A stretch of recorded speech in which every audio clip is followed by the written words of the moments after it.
Welcome, Grade 11 Life Scientists. In today's class, we're going to explore how your cells turn food into energy through a process called cellular respiration. Let's dive in. Cellular respiration is a chemical process that happens inside the cells of all living organisms. It's how cells release energy from glucose, a type of sugar. Depending on whether oxygen is present or not, respiration can be aerobic or anaerobic. Let's start with aerobic respiration, which happens in the presence of oxygen and occurs in two places inside the cell: the cytoplasm and the mitochondrion, the cell's power station. It happens in three stages: glycolysis, the Krebs cycle, and oxidative phosphorylation. Glycolysis takes place in the cytoplasm. Here, glucose is broken down into pyruvic acid. Some ATP is made and hydrogen atoms are released. Next up is the Krebs cycle, which happens inside the mitochondrion. The pyruvic acid is broken down into carbon dioxide and more hydrogen atoms. This carbon dioxide is released as a waste gas that we breathe out. Finally, in oxidative phosphorylation, the hydrogen atoms react with oxygen to form water. This reaction also releases a large amount of ATP.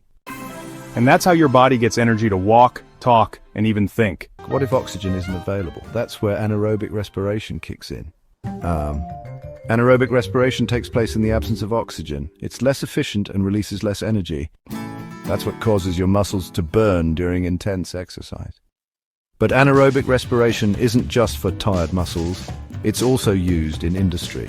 In baking, yeast respires anaerobically to produce carbon dioxide, which makes bread rise.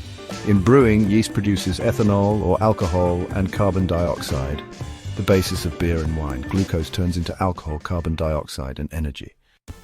This process is called fermentation. Let's now compare these two types of respiration. So aerobic respiration is more efficient, but anaerobic can help when oxygen is limited.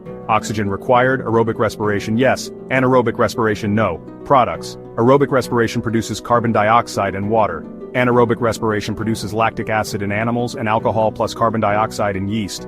Energy yield: aerobic respiration has a high yield of 36 to 38 ATP. Anaerobic respiration has a low yield of 2 ATP. Aerobic respiration occurs in most cells under normal conditions. Anaerobic respiration occurs in muscles during exercise and in yeast during brewing. Quick recap. Aerobic equals with oxygen, which means more energy. Anaerobic equals no oxygen, which means less energy, but it's useful in emergencies or industries. ATP, or adenosine triphosphate, is the real star here. It carries energy inside every living cell.